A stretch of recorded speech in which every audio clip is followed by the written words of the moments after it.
Hello friends, a warm welcome to all of you in my YouTube channel Akhilesh education centre. This is Akhilesh Kumar. आप सभी का स्वागत है हमारे YouTube channel Akhilesh education centre पर। दोस्तों, आज हम लोग पढ़ेंगे क्लास 10th में रिफ्लेक्शन ऑफ लाइट। अपना ये दूसरा वीडियो है।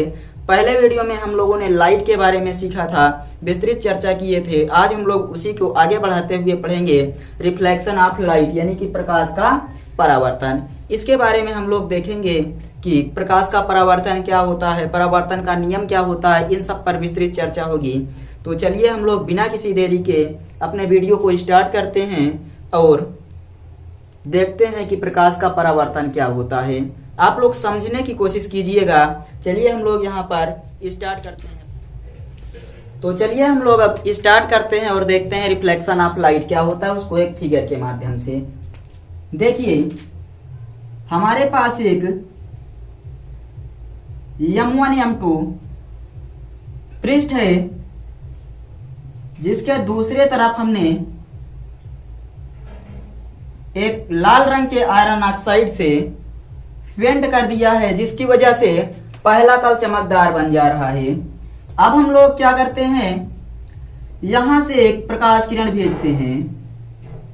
प्रकाश किरण यहां तक आई और उसके बाद ये टकराने के बाद पुनः प्रकाश किरण रिफ्लेक्ट हो जाती है, यानी कि परावर्तित हो जाती है। किरण आती है और इस पृष्ठ पर टकरा कर पुनः वापस चली जाती है। तो आप लोग ये जो घटना है, जो घटना आप लोग देख रहे हैं, इस घटना को हम लोग नाम दे देते हैं प्रकाश का परावर्तन। मतलब यदि आप लोग ध्यान से यहां देखेंगे तो प्रकाश किरण आई, जो किरण आ रही है उसको हम लोग नाम देंगे आपतित किरण। आपतित किरण। और ये जो किरण वापस जा रही है उसको हम लोग नाम देंगे परावर्तित किरण। और इसके बीच में जो लंब खींचा गया है, इसको हम लोग नाम देते हैं अभिलंब। जहां पर तीनों किरणें मिल रही हैं उसका नाम है आपतन बिंदु। आपतन बिंदु। आपतित किरण और अभिलंब के बीच के कोण को नाम देते हैं आपतन कोण, जिसे हम लोग बोलते हैं कोण आई। परावर्तित किरण तथा अभिलंब के बीच के कोण को नाम देते हैं परावर्तन कोण, जिसे हम लोग बोलते हैं कोण आर। इतना आप लोगों को याद रखना है। क्या क्या करेंगे, ये अपना परावर्तक पृष्ठ है, परावर्तक पृष्ठ, ये पूरा परावर्तक पृष्ठ है। M1 M2 आपतन बिंदु, जहां पर तीनों किरणें मिल रही हैं। आने वाली किरण आपतित किरण और टकरा कर वापस जाने वाली किरण को परावर्तित किरण कहते हैं। आपतित किरण और अभिलंब के बीच के कोण को आपतन कोण कहते हैं। परावर्तित किरण और अभिलंब के बीच के कोण को परावर्तन कोण कहते हैं। आपतन कोण को I से प्रदर्शित करते हैं और परावर्तन कोण को R से प्रदर्शित करते हैं। तो आई थिंक आप सबको इतना अच्छे से समझ में आ गया होगा।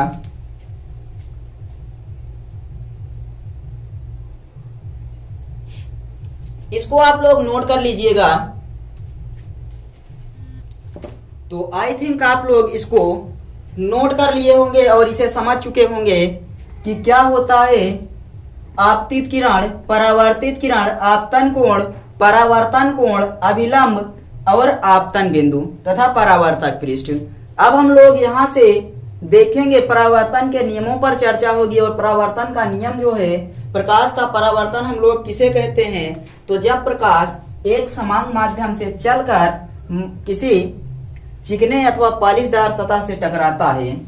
जब प्रकाश, ऐसे आप लोग लिखेंगे, जब आपतित प्रकाश, आपतित प्रकाश किसी चिकने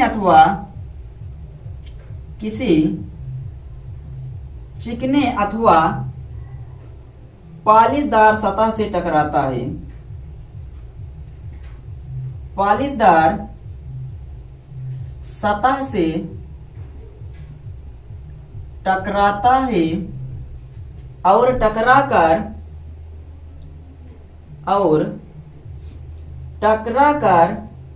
लगभग संपूर्ण प्रकाश उसी माध्यम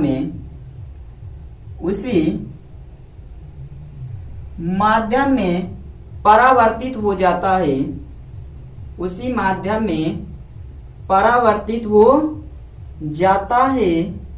इस घटना को प्रकाश का परावर्तन कहते हैं। प्रकाश का परावर्तन कहते हैं। जब आपतित प्रकाश किरण किसी चिकने अथवा पॉलिशदार सतह से टकराती है तो टकराकर लगभग संपूर्ण प्रकाश उसी माध्यम में वापस हो जाता है। यहाँ टकराता है ही लिखेंगे। प्रकाश किसी चिकने अथवा पॉलिशदार सतह से टकराता है तो टकराकर लगभग संपूर्ण भाग उसी माध्यम में क्या हो जाता है, वापस चला जाता है या परावर्तित हो जाता है। इस घटना को प्रकाश का परावर्तन कहते हैं। और आप सबको ये बता दिया गया कि जिस पृष्ठ से प्रकाश टकरा कर जाता है उसे परावर्तक पृष्ठ कहते हैं, और जिस बिंदु से टकराकर वापस जाता है उसे आपतन बिंदु कहते हैं। आने वाली किरण को आपतित किरण, टकराकर वापस जाने वाली किरण को परावर्तित किरण कहते हैं। आपतित किरण और अभिलंब के बीच के कोण को आपतन कोण, परावर्तित किरण और अभिलंब के बीच के कोण को परावर्तन कोण कहते हैं। आगे लिखेंगे प्रकाश के परावर्तन के नियम। प्रकाश के परावर्तन के नियम, प्रकाश के परावर्तन के नियम। तो हमारे पास दो नियम हैं, जिसमें जो पहला होता है उसको हम लोग यहाँ पर देखते हैं, आपतित किरण, परावर्तित किरण। लिखिएगा आप लोग, उसके बाद समझाते हैं। आपतित किरण, परावर्तित किरण, परावर्तित किरण तथा आपतन बिंदु पर खींचा गया अभिलंब, आपतन बिंदु पर खींचा गया अभिलंब तीनों एक ही तल में होते हैं। तीनों एक ही तल में होते हैं। ये पहला नियम है। देखिए, आपतित किरण, परावर्तित किरण तथा आपतन बिंदु पर खींचा गया अभिलंब तीनों एक ही तल पर होते हैं। दूसरा नियम, आपतन कोण I और परावर्तन कोण R आपस में बराबर होते हैं। दूसरा नियम आप लोग लिखेंगे, आपतन कोण I, आपतन कोण I और परावर्तन कोण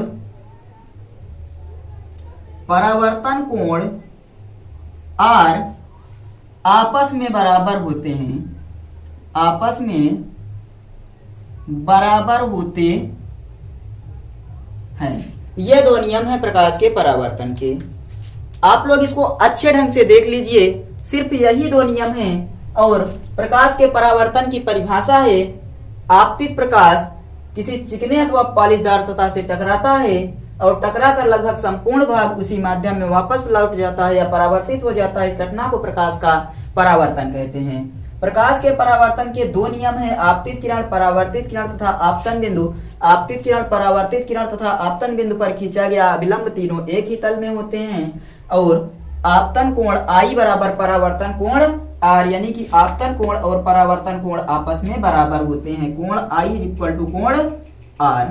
ये दोनों नियम हैं। तो आई थिंक आप सबको दोनों नियम अच्छे से समझ में आ गए होंगे। यदि आपको दोनों नियम समझ में आ गए हैं तो अच्छी बात है, क्योंकि यहाँ पर हम लोग इन दोनों नियमों को पढ़ने के बाद अब आगे चलेंगे और देखेंगे हमें जो पढ़ना है गोलीय दर्पण। गोलीय दर्पण पढ़ना है, तो आप लोग वीडियो में बने रहिए। हम लोग अब बात करेंगे गोलीय दर्पण के बारे में। चलिए इसको जल्दी से एक बार नोट कर लीजिए या स्क्रीनशॉट ले लीजिए, तब हम लोग मिलते हैं आगे इसके अगले टॉपिक के साथ। जल्दी से स्क्रीनशॉट लीजिए, उसके बाद हम लोग चलते हैं अपने अगले टॉपिक पर। दोस्तों चलिए हम लोग फिर से अपने टॉपिक पर आ जाते हैं और हम लोग पढ़ते हैं दर्पण के बारे में। प्रकाश के परावर्तन के बाद अब हम लोग आ जाते हैं दर्पण के बारे में। हमें सबसे पहले इस ग्राफ पर ध्यान देना है कि जो दर्पण है ये दो प्रकार का होता है। एक को बोला जाता है समतल दर्पण और दूसरे को गोलीय दर्पण। गोलीय दर्पण पुनः दो प्रकार का होता है, एक को अवतल दर्पण कहते हैं और दूसरे को उत्तल दर्पण। क्या बनाना है हमें? इस ग्राफ को सबसे पहले बनाना है कि समतल दर्पण और गोलीय दर्पण दर्पण के भाग हैं। और गोलीय दर्पण पुनः दो प्रकार का होता है, एक अवतल दर्पण और दूसरा उत्तल दर्पण। दर्पण क्या होता है? तो हम लोग साधारण कांच का एक टुकड़ा लेंगे, साधारण कांच का एक टुकड़ा लेंगे, लाल रंग के आयरन ऑक्साइड से उसके एक तरफ पेंटिंग कर देते हैं, यानी कि पॉलिश कर देते हैं, जिससे दूसरा तल चमकदार बन जाता है, जिसे हम लोग दर्पण कहते हैं। उसके आगे हमें पढ़ना है समतल दर्पण क्या होता है। तो एक समतल कांच का टुकड़ा लेकर उसके एक तरफ पॉलिश कर देने पर उसका दूसरा तल चमकदार हो जाता है, जिसे हम लोग समतल दर्पण कहते हैं। और गोलीय दर्पण होता है कांच के एक खोखले गोले का पृष्ठ होता है, जिसके एक तल पर चांदी अथवा पारा अथवा लाल रंग के आयरन ऑक्साइड से परत चढ़ा देते हैं, तो उसका दूसरा तल चमकदार बन जाता है। इस प्रकार के बने दर्पण को गोलीय दर्पण कहते हैं। आपने सीखा कि गोलीय दर्पण दो प्रकार का होता है, अवतल दर्पण और उत्तल दर्पण।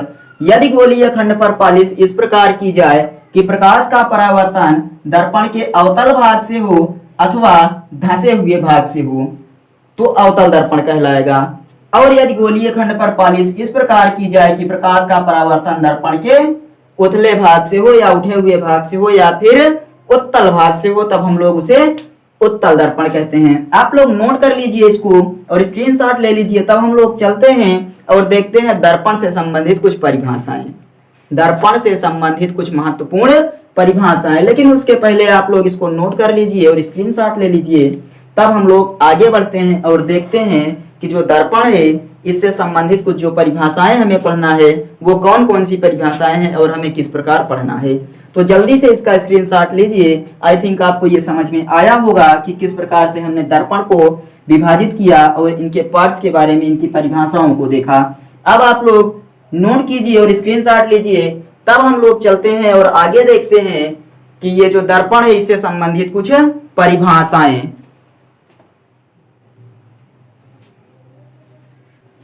तो चलिए दोस्तों, अब हम लोग चर्चा करते हैं गोलीय दर्पण से संबंधित कुछ महत्वपूर्ण परिभाषाएं।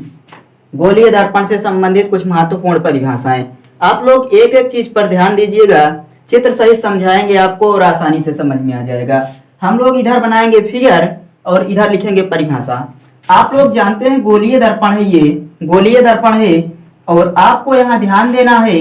हम इसको एक छोटा सा बना लेते हैं गोलीय दर्पण। तो अपना ये इधर ध्यान दीजिए, एक छोटा सा हम लोग मान लेते हैं कि ये अपने पास क्या है, गोलीय दर्पण है।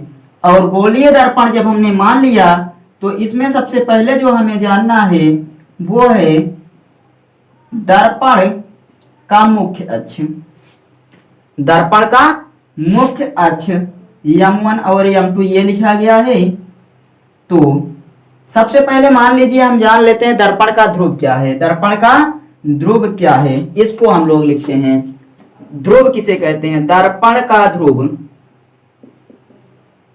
तो आप लोग ध्यान दीजिएगा, दर्पण का ध्रुव जो होता है गोलीय दर्पण के परावर्तक तल के मध्य बिंदु को दर्पण का ध्रुव कहते हैं। यह परावर्तक तल है, इसका जो बीच का भाग है इसी को हम लोग दर्पण का ध्रुव कहते हैं। तो गोलीय दर्पण के परावर्तक तल के मध्य बिंदु को क्या लिखेंगे? गोलीय दर्पण के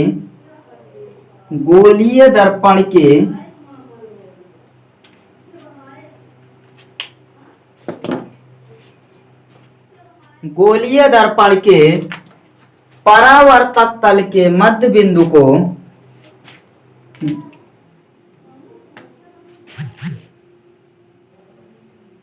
परावर्तक तल के मध्य बिंदु को गोलीय दर्पण के परावर्तक तल के मध्य बिंदु को आप लोग कंसंट्रेट हो जाइए। गोलीय दर्पण के परावर्तक तल के मध्य बिंदु को दर्पण का ध्रुव कहते हैं। इसे P से प्रदर्शित करते हैं, P से प्रदर्शित करते हैं। गोलीय दर्पण के परावर्तक तल के मध्य बिंदु को, ये अपना गोलीय दर्पण है, इसका जो परावर्तक तल है M1 M2, इसके मध्य बिंदु को दर्पण का ध्रुव हम लोग कहते हैं। आगे ध्यान दीजिए, ये हो गया दर्पण का ध्रुव। अब हम लोग बात कर लेते हैं वक्रता केंद्र पर। वक्रता केंद्र क्या होता है? तो वक्रता केंद्र होता है गोलीय दर्पण जिस खोखले गोले का भाग होता है। आप ध्यान देंगे, यदि हम लोग इसको बढ़ाया जाए, हम इसको बढ़ाएं तो हमारे पास क्या प्राप्त होगा? एक पूरा का पूरा गोला प्राप्त होगा। तो इसीलिए कह रहे हैं कि गोलीय दर्पण, ये जो दर्पण है, ये जिस खोखले गोले का भाग है उसके मध्य बिंदु को हम लोग कहते हैं वक्रता केंद्र। इसे C से प्रदर्शित करते हैं। ध्यान दीजिएगा, गोलीय दर्पण जिस खोखले गोले का भाग है उसके केंद्र को वक्रता केंद्र कहते हैं। आप लोग लिखेंगे गोलीय दर्पण, गोलीय दर्पण जिस खोखले गोले का भाग है, खोखले गोले का भाग होता है, भाग होता है, उसके मध्य बिंदु को, गोलीय दर्पण जिस खोखले गोले का भाग होता है उसके केंद्र को वक्रता केंद्र कहते हैं। वक्रता,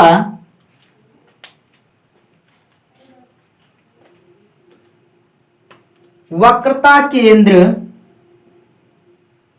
C कहते हैं।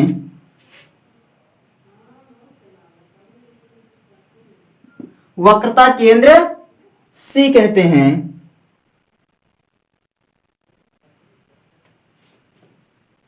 गोलीय दर्पण जिस खोखले गोले का भाग होता है उसके केंद्र को वक्रता केंद्र कहते हैं। आप लोग नोट कर लीजिए। उसके बाद हम लोग चर्चा करते हैं वक्रता त्रिज्या क्या होती है। गोलीय दर्पण की वक्रता त्रिज्या क्या होती है। तो आप सबको ये पता चल गया होगा दर्पण का ध्रुव क्या है। गोलीय दर्पण के परावर्तक तल के मध्य बिंदु को दर्पण का ध्रुव कहते हैं। वक्रता केंद्र गोलीय दर्पण जिस खोखले गोले का भाग होता है उसके केंद्र को वक्रता केंद्र कहते हैं। नोट कीजिए, तब हम लोग चर्चा करते हैं वक्रता त्रिज्या पर। जल्दी से नोट कर लीजिए और उसके बाद हम लोग चलते हैं और देखते हैं कि वक्रता त्रिज्या क्या होती है। वक्रता त्रिज्या, ध्यान दीजिए, गोलीय दर्पण जिस खोखले गोले का भाग होता है उसकी त्रिज्या को, उसकी त्रिज्या को हम लोग वक्रता त्रिज्या कहते हैं। गोलीय दर्पण जिस खोखले गोले का भाग होता है उसकी त्रिज्या को हम लोग क्या कहते हैं? वक्रता त्रिज्या। तो लिखेंगे गोलीय दर्पण जिस खोखले गोले का भाग होता है, गोलीय दर्पण जिस खोखले गोले का भाग होता है, खोखले गोले का भाग होता है, उसकी त्रिज्या को, उसकी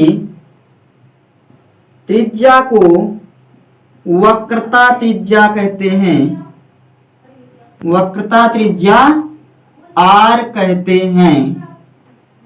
नोट कर लीजिए, गोलीय दर्पण जिस खोखले गोले का भाग होता है उसकी त्रिज्या को वक्रता त्रिज्या R कहते हैं। ये हो गया। और उसके बाद हम लोग अब चर्चा कर लेते हैं मुख्य अक्ष क्या होता है। प्रिंसिपल एक्सिस, मुख्य अक्ष। गोलीय दर्पण का मुख्य अक्ष क्या होता है? तो ध्यान दीजिए, मुख्य अक्ष हम लोग बोलते हैं वक्रता केंद्र और ध्रुव से होकर जाने वाली रेखा को।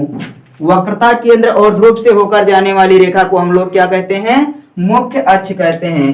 तो गोलीय दर्पण के वक्रता केंद्र, गोलीय दर्पण के वक्रता केंद्र और ध्रुव से होकर जाने वाली, होकर जाने वाली रेखा को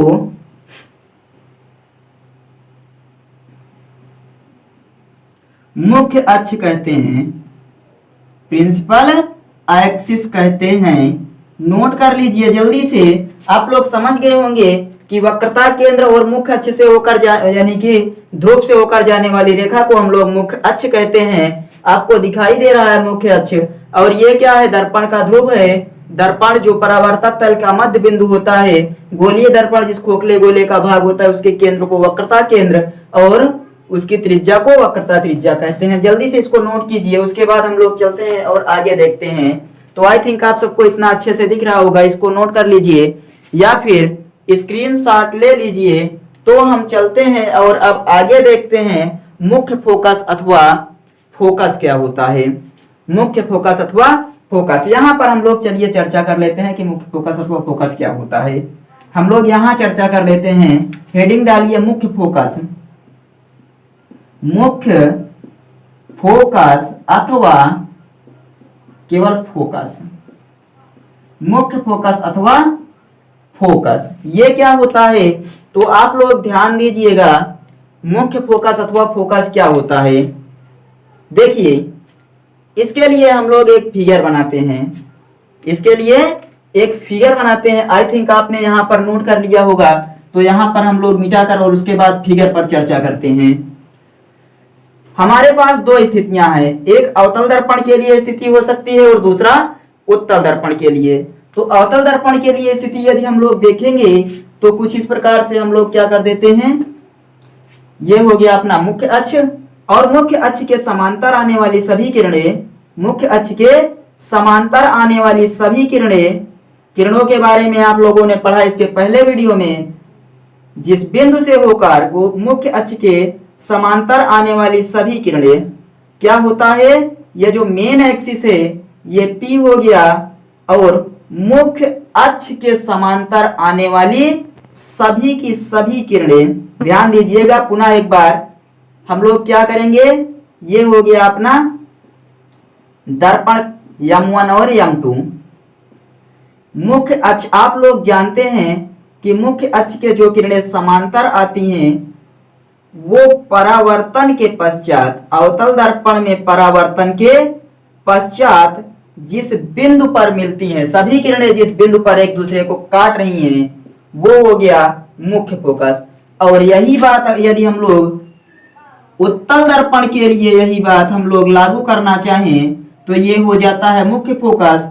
कहाँ बनेगा, ध्यान दीजिएगा, अपना क्या हो गया, यहाँ पर ध्रुव P है और किरणें इधर से आ रही हैं, किरणें इधर से आ रही, उसके बाद टकराकर बाहर की ओर निकल जा रही हैं किरणें। जब टकराकर बाहर की ओर निकल जाती हैं और कहीं पर कोई चांस नहीं है मिलने का, तो हम लोग इन किरणों को क्या करते हैं, पीछे की ओर बढ़ाना प्रारंभ कर देते हैं। पीछे की ओर क्या करते हैं, बढ़ाना प्रारंभ कर देते हैं। और ये किरणें जहां पर एक दूसरे तो बच्चों आप लोग यहाँ पर ध्यान दीजिए, जब हम लोग इस किरणों को पीछे की ओर बढ़ाएंगे, पीछे की ओर बढ़ाएंगे तो जहां पर सभी किरणें एक दूसरे से मिलती हुई प्रतीत होंगी, यानी एक बिंदु पर जहां पर सभी किरणें एक दूसरे को काटती हुई प्रतीत होंगी, वही उत्तल दर्पण का मुख्य फोकस हो जाएगा। तो आप लोग इसकी परिभाषा कुछ इस प्रकार से लिखेंगे, मुख्य अक्ष के समांतर आने वाली सभी किरणें अवतल दर्पण में परावर्तन के पश्चात जिस बिंदु पर एक दूसरे से मिलती हैं तथा उत्तल दर्पण में जिस बिंदु से होकर सभी किरणें आती हुई प्रतीत होती हैं, उसे हम लोग क्या कहते हैं, उत्तल दर्पण का मुख्य फोकस कहते हैं। फोकस दूरी की परिभाषा क्या होगी, तो ध्यान दीजिए, जो यहाँ पर मुख्य फोकस है और दर्पण का ध्रुव है, इसके बीच की दूरी, मुख्य फोकस और दर्पण के ध्रुव के बीच की दूरी को हम लोग फोकस दूरी कहते हैं। और गोलीय दर्पण की फोकस दूरी और वक्रता त्रिज्या में संबंध होता है F बराबर R/2 या R बराबर 2F का, यानी फोकस दूरी वक्रता त्रिज्या की दोगुनी होती है तथा वक्रता त्रिज्या फोकस दूरी की आधी होती है। आप लोग इसको ध्यान से पढ़ लीजिए, पूरा वीडियो आप सबके समझ में आ जाएगा। जो नहीं समझ में आएगा आप लोग कमेंट कर दीजिए, इसको हम लोग अगले वीडियो में चर्चा कर लेंगे। चलिए मिलेंगे अगले वीडियो में एक नए टॉपिक के साथ और देखेंगे इन दोनों के बीच जो रिलेशन होता है उसको हम लोग प्रूव करेंगे। तो चलिए मिलते हैं अगले वीडियो में, तब तक के लिए बाय।